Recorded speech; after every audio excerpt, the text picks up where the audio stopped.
બનાસકાંઠાની અંદર નિશાળે જતા બાળકના બેગમાંથી ભાઈ સાપ નીકળ્યો અને પછી આ સાપે જે કર્યું એ ખરેખર આજનો આ વિડીયો તમે પૂરો સાંભળતા જજો, સાવધાન થઈ જજો, તમારા નાના નાના બાળકોનું ધ્યાન રાખજો।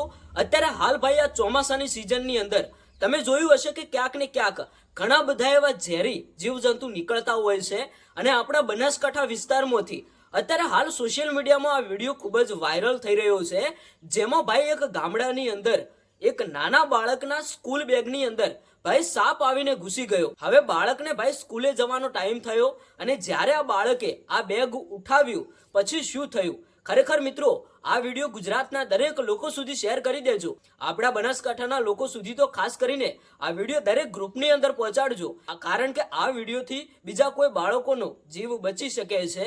આજે ભાઈ આ બાળકના બેગની અંદર જે સાપ જોવા મળ્યો એ તો ભાઈ સારું થયું કે આ બાળકે બેગની અંદર હાથ ન નાખ્યો અને ભાઈ ઘરના લોકોને ખબર પડી। પછી ભાઈ જ્યારે ઘરના લોકોને ખબર પડી કે બેગની અંદર સાપ આવીને ઘૂસી ગયો છે ત્યારે સાપ પકડવા વાળા ભાઈને ફોન કરવામાં આવ્યો અને આ ભાઈએ આ સાપ જે બેગમાંથી પકડીને બહાર કાઢ્યો ત્યારે જાણવા મળ્યું કે આ સાપ કોઈ ઝેરી સાપ નથી। ત્યારે ભાઈ સારું થયું કે આ કોઈ ઝેરી સાપ નહોતો, એટલે ભાઈ કોઈને કોઈ મોટું નુકસાન ન પહોંચ્યું। પણ ભાઈ કદાચ આ કોઈ ઝેરી સાપ હોય અને જો બાળકને ખબર ન હોય અને બાળક આ ઠેલો લઈને ભાઈ સ્કૂલે પહોંચી ગયું હોય તો સ્વાભાવિક વાત છે કે દરેક બાળકો જ્યારે સ્કૂલે જાય ત્યારે તે બેગની ચેન ખોલતા હોય છે અને ડાયરેક્ટ એની અંદર હાથ નાખતા હોય છે અને જો કદાચ એ સાપ ઝેરી હોત તો આજે ભાઈ આ બાળકને પણ નુકસાન પહોંચાડી શકોત। તો આવી ભૂલ ભાઈ તમે ક્યારેય ન કરતા। તમારા બાળકો જો નિશાળે જઈને આવે તો જે બેગ હોય એ ભાઈ એવી જગ્યાએ મૂકો એ બેગની અંદર કોઈ એવા ઝેરી જીવજંતુ કે આવા કોઈ સાપ આવીને ન ઘૂસી જાય